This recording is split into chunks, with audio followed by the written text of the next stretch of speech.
الله الرحمن الرحيم الحمد لله رب العالمين الصلاة والسلام والتحية والإكرام على سيد الأنام مولانا أبي القاسم محمد اللهم صل على محمد وآل محمد وعلى أهل بيته الطيبين الطاهرين المعصومين ولعنة الله على أعدائهم أجمعين أما بعد صلوات على محمد وآل محمد اللهم صل على محمد وآل محمد. رمضان المبارک اپنے اختتام کی طرف ہے اور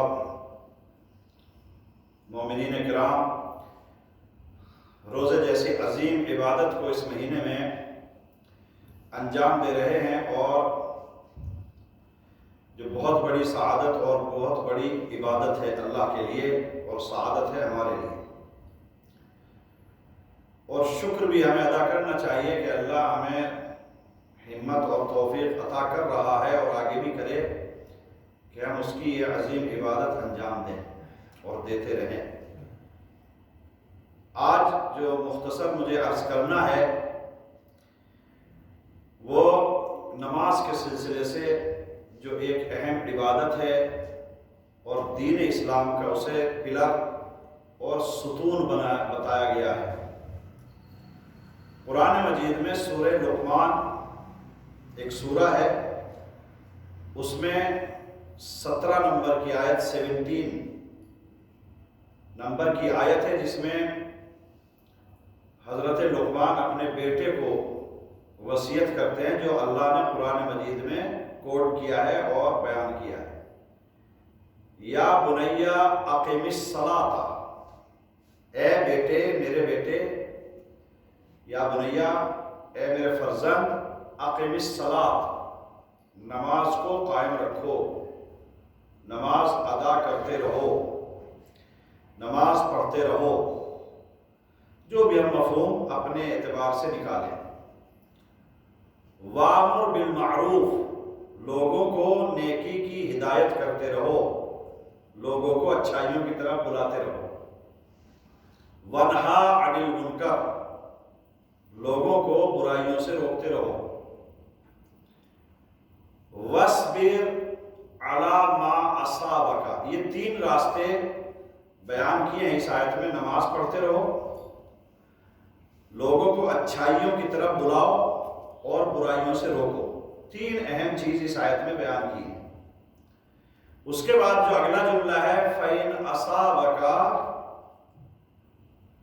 اگر تمہارے اوپر کوئی مصیبت آئے، کوئی پریشانی آئے اس راستے میں، نماز کو قائم کرنے میں، نماز ادا کرنے میں، لوگوں کو اچھائیوں کی طرف بلانے میں اور برائیوں سے روکنے میں، اگر تمہیں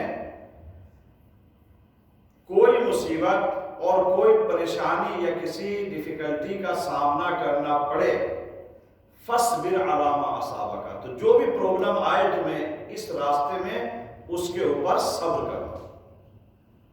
اس کا مطلب کیا ہوتا ہے؟ اس کا مطلب یہ ہوتا ہے کہ پریشانیاں آئیں گی، مشکلات آئیں گی۔ اگر آپ کسی کو اچھا راستہ دکھاؤ گے اور اچھے راستے کی طرف بلاؤ گے تو پرابلم کریٹ ہوگی دنیا میں، اور اس سے زیادہ پرابلم کب ہوگی؟ جب آپ کسی کو برائی سے روکیں گے۔ اچھائیوں کی طرف بلانے میں پھر بھی اتنا پرابلم نہیں ہوگا جتنا ہوگا تو اس میں بھی، لیکن زیادہ پرابلم کس میں ہوتا ہے، مشکل آتی ہے جب آپ کسی کو برائی سے روکتے ہو۔ نماز قائم کرنے میں آپ نماز پڑھ رہے ہو، اس میں آپ کو کیا مشکل آئے گی؟ جو آئے گی وہ آپ کو پرسنل ہے۔ مثلا صبح کی نماز اٹھتے ہوئے مشکلات آتی ہیں، نہیں اٹھا جاتا، اوپر سے شیطان تعینات رہتا ہے، وہ سلاتا ہے، سو جا بیٹا سو جا، بہترین ہوا چل رہی ہے،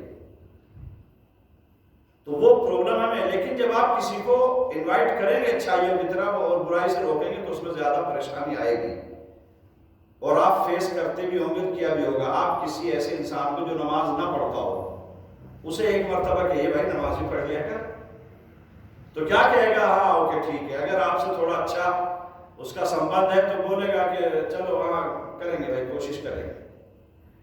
اور اگر آپ کا اچھا دعا سلام نہیں ہے اس سے، اور آپ نے کہہ دیا بھائی نماز پڑھ لے کر مسجد یاد کرتی ہے، تو پھر اس کا ریئیکشن دیکھے گا، اچھا نہیں آئے گا. کبھی کبھی ہے اب اگر فرینڈلی آپ کسی سے آپ اسے بلاؤ، کسی کو بول دیا جاتا ہے قبرستان میں ممی بلا رہی ہے، ڈیڈی بلا رہے ہیں، آپ کو یاد کر رہے ہیں فاتحہ کے لیے، تو مستی میں تو چلو ٹھیک ہے. لیکن اگر کسی سے سمبند اچھا نہ ہو، اسے اگر کہا جائے کہ ممی بلا رہی ہے قبرستان میں، تو سوچے گا مجھے مارنے کی دعا دے رہا ہے کہ مر رہا ہے، الٹا لے گا. تو کہنے کا مقصد یہ ہے کہ ان میں پریشانیاں آتی ہیں اور آئیں گی. قرآن نے بھی اس پہ بیان کیا ہے فاصبر. قرآن نے کیا تاکید کی ہے؟ تو صبر کرنا. اور اس کے بعد میں اگلا فقرہ ہے کہ ان ذالک من عزم الامور، یہ اسٹرانگ ڈیسیزن لینے کا نتیجہ ہوتا ہے. آپ کے اگر ارادے مضبوط ہیں، اگر آپ کی نیت پاورفل اور اسٹرانگ ہے، تو آپ یہ کر سکتے ہو. تو یہ آیت ہے 17ویں نمبر کی آیت ہے سورہ لقمان کی، آپ پڑھیں. اب اس میں کیا ہے؟ زیادہ تر نماز کے بارے میں کہا گیا. دیکھیے انسان کو اس دنیا میں اللہ نے پیدا کیا اور بھیجا ہے اپنی عبادت کے لیے، اور عبادت کا مطلب یہ کہ اللہ کو خوش کرنا، اور خوش کرنے کا مطلب کیا ہوتا ہے؟ ایوری ٹائم آپ کانٹیکٹ میں رہیں اللہ کے، کبھی بھی اپنا کانٹریکٹ اللہ سے نہ توڑیں، ہر لمحہ ہر سیکنڈ. یہ ہوتا ہے عبادت کا. نماز سب سے ایزی اور سب سے آسان اور سب سے فاسٹ ایک راستہ اور طریقہ ہے اللہ سے کانٹیکٹ میں رہنے کا. جو بیان کیا گیا ہے روایت میں کہ سب سے آسان طریقہ، سب سے آسان راستہ اور ایزی راستہ اور فاسٹ جو آپ کو اللہ سے کانٹریکٹ میں رکھے گا، اور یہ نیٹ ورک کبھی بھی نہ ویک ہوگا نہ ٹوٹے گا، وہ نماز ہے. اسی لیے حدیث میں آیا ہے کہ سب سے پہلے محشر میں نماز کے بارے میں پوچھا جائے گا، اور اگر نماز قبول ہے تو سارے اعمال قبول ہو جائیں گے. ان قبلت قبل ما سوا، اگر نماز قبول ہو گئی تو سب کے سب اعمال قبول ہیں. وَإِنْ رُدَّتْ رُدَّ مَا سِوَاهَا، اگر یہ رد کر دی گئی تو سب کے سب کینسل، پھر کوئی ایکسیپٹیبل نہیں ہے اللہ کی بارگاہ میں. تو سب سے آسان طریقہ ہے، سب سے فاسٹ طریقہ ہے، سب سے بہترین طریقہ ہے نماز کا. اسی لیے کہا گیا ہے، نماز کی تاکید کی گئی ہے کہ نماز پڑھتے رہو، اقیم الصلاۃ. اور اس میں کیا ہوتا ہے پھر؟ جسمانی طہارت، فزیکلی پیورٹی اور پاکیزگی ہمیں ملتی ہے، اور روحانی اور معنوی بھی ملتی ہے. وہ انشاءاللہ میں کل عرض کروں گا. ایک صلوات پڑھے بر محمد و آل محمد. اللہم صلی علی محمد و آل محمد. تو سب سے بہترین طریقہ ہے اللہ سے رابطے میں رہنے کا کہ ہم نماز پڑھتے رہیں، نماز قائم کریں. اور ظاہر سی بات ہے اس کی تاکید کی گئی ہے مسجد کے اندر، اس کی تاکید کی گئی ہے اول وقت، اس کی تاکید کی گئی ہے اگر پاسبل ہے تو جماعت کے ساتھ میں. اب سے 50 60 100 سال پہلے بڑا مشکل تھا جماعت کے ساتھ نماز ادا کرنا، کیونکہ جماعت کرانے والے اتنے تھے ہی نہیں. ابھی تو بہت سے ٹاؤن میں ایک نہیں کئی مل جائیں گے آپ کو جماعت کرانے والے. اور اگر ہے، میری خود کی فکر یہ ہے اور سوچ یہ ہے کہ اگر جماعت پاسبل ہے اور جماعت کے ساتھ پاسبل ہے نماز ادا کرنا، اور پھر بھی ہم جماعت کے ساتھ نماز ادا نہ کریں تو ہم سے بڑا بے وقوف کوئی نہیں ہے، کیونکہ اس میں بہت زیادہ ثواب ہے. دیکھیے اگر مشکلات ہیں، پریشانی ہے، زندگی کی اور مصروفیات ہیں جس کی وجہ سے ہم ایوری ٹائم نماز جماعت میں نہیں آ سکتے، وہ چلو ایک مجبوری ہے، دنیا داری بھی، آپ رزق اور روزی تلاش کرنا ہے. لیکن اگر پاسبل ہے اور ممکن ہے، خاص کر یہ میرے نوجوان یہاں رمضان میں دیکھتے ہیں نا کہ مغرب کی جماعت ہوئی اور عشاء کی جلدی پڑھی اور بھاگ گئے، یہ آپ سمجھتے ہو یہ آپ کی ہوشیاری نہیں ہے، یہ بے وقوفی ہے. انسان سوچتا ہوگا میں اسمارٹ بن گیا ہوں. ابھی پتہ نہیں، میں اپنی بات کرتا ہوں، میں اس سے فاسٹ نہیں پڑھا سکتا جتنی پڑھاتا ہوں. اس سے فاسٹ پڑھانے کا مطلب ہے کہ پھر مجھے بھروسہ نہیں ہوگا اس نماز کو جو میں پڑھا رہا ہوں کہ وہ صحیح پڑھی جا رہی ہے جتنی فاسٹ پڑھا. لیکن اس کے باوجود بھی آپ دیکھو جماعت ہو رہی ہے، پاسبلٹی ہے جماعت کے ساتھ پڑھ سکتے ہیں، ابھی کیا ہوگا 1 منٹ کی شاید دیر ہوگی یا 1.5 منٹ کا فرق آئے گا، کل کو آپ کیلکولیٹ کر کے دیکھ لینا۔ لیکن وہ بچے ہمارے جو ینگ ہیں نا، چونکہ پھر یہ عادت پڑ جاتی ہے، آپ کو معلوم ہے، پھر آپ کو عادت، اگر یہاں آیت اللہ سیستانی یا امام زمانہ بھی آگے جماعت کرائیں گے نا کہ ہمیں تو آتی ہے، ہم تو الگ پڑھ لیتے ہیں، جلدی جلدی روزہ افطار کرنا ہے، بھاگنا ہے، یہ ہمارے جو نوجوان لوگ بوڑھے تو ہیں، تو اگر اس سے بڑی بے وقوفی ہے ہی نہیں، اس سے بڑا پاگل پن ہے ہی نہیں کہ اگر ہم نماز جماعت اٹینڈ کر سکتے ہیں، پاسبل ہے، اور نہیں کرتے ہیں۔ کیوں؟ ایک ہم اپنی الگ نماز پڑھیں گے اس کا ثواب، اور جو جماعت کے ساتھ پڑھیں گے زمین آسمان کا فرق ہو جاتا ہے۔ اسی نماز میں ہم جب اکیلے پڑھ رہے ہیں، اس نماز میں جو جماعت کے ساتھ پڑھیں، 10 لوگ اگر ہو جاتے ہیں نا جماعت میں، وہ فرشتے جو بارش گن سکتے ہیں، اس کے ڈراپس کتنے ہیں، وہ نماز جماعت کا ثواب کاؤنٹ نہیں کر سکتے۔ آپ سوچو کتنا زیادہ ہوگا۔ تو ہم نے اس 1-1.5 منٹ کی جلدی کی وجہ سے کتنا بڑا لاس کیا ہے اپنا دین کا، یہ سمجھنے کی بات ہے اور اس کو عادت ڈالنے کی بات ہے۔ تو میں نوجوانوں سے یہ عرض کروں گا کہ مس مت کرو اگر پاسبل ہے، ورنہ یہ اب نہیں، آگے جا کے جان تو کیا آہستہ آہستہ ایسے ہی جاتا ہے۔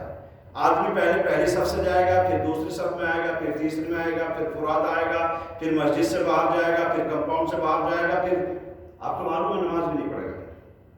اچھا پھر نماز نہیں پڑھے گا، پھر برائیوں، جیسے جیسے اچھائیوں کی طرف سے دور ہوتا چلا جائے گا، ایٹومیٹکلی برائیوں کی طرف بڑھتا چلا جائے گا۔ یہ ہے، یہ شیطان ایسے ایک دم سے شیطان دوڑے گا، کیوں نماز پڑھ رہا ہے، وہ کہے گا ارے یہ تو 4 منٹ میں پڑھائیں گے تو 2 منٹ میں پڑھ لیتا ہے، الگ پڑھ، ایسے کرتا ہے شیطان۔ ایسے نہیں بہکاتا کیوں جا رہا ہے مسجد میں، نہیں، وہ فوراً نہیں کہے گا کیوں جا رہا ہے مسجد، وہ آپ کے ساتھ بھی چلے گا۔ ابھی آپ کے ساتھ چلے گا، کیا کرے گا؟ شیطان کوئی فزیکل باڈی بن کے نہیں آئے گا، ایسے ہی ہم تم بن کے ہی آتے ہیں۔ ابھی آئے گا، ابھی کیا بولے گا، بھائی چل جلدی سے پڑھ کے نکلتے ہیں۔ اب اگر آپ کا فرینڈ یہ بول رہا ہے نا کہ چل جلدی سے پڑھ کے نکلتے ہیں، تو سمجھو یہ فرینڈ نہیں ہے آپ کا۔ اِنَّهُ لَكُمْ عَدُوٌّ مُبِينٌ، قرآن مجید نے کہا یہ تمہارا کھلا ہوا دشمن ہے۔ ابھی قرآن کی بات مانو گے کہ اس کی مانو گے؟ چل جلدی سے نکل، سمجھ گئے آپ؟ آئے چلو آپ پھر وہ کریں گے یہ۔ تو بہرحال اب تو رمضان ختم ہو گیا، یہ چونکہ نماز کی بات آ گئی تھی، میں نے اس لیے عرض کی ہے، تو بہرحال اس کا دھیان رکھنا ہمارے لیے ضروری ہے، باقی انشاءاللہ کا الہی بحق الزہرا و ابیہا و بعلہا و بنیہا، پروردگارہ بحق محمد و آل محمد، یا اللہ ہمیں ہمیشہ نیک عمل انجام دینے کی توفیق عطا فرما، گناہوں سے اور برائیوں سے بچنے کی توفیق عطا فرما، یا اللہ بحق محمد و آل محمد اس مبارک مہینے میں پروردگار ہماری تمام عبادات کو قبول فرما، ہماری توفیقات میں اضافہ فرما، پروردگار عالم رمضان المبارک کی رحمتوں و برکتوں کو ہم سب کے اوپر نازل فرما، پروردگار عالم تیری عبادت میں اگر کوئی کمی رہ جاتی ہے اس کو معاف فرما، پروردگارہ بہتر طریقے سے اپنی عظیم روزے جیسی عبادت کو انجام دینے کی توفیق عطا فرما، یا اللہ ہماری تمام دعاؤں کو مستجاب فرما، ہماری توفیقات میں اضافہ فرما، یا اللہ محمد و آل محمد کے صدقے میں موجودہ وبا سے ہم سب کو، تمام علی کے چاہنے والوں کو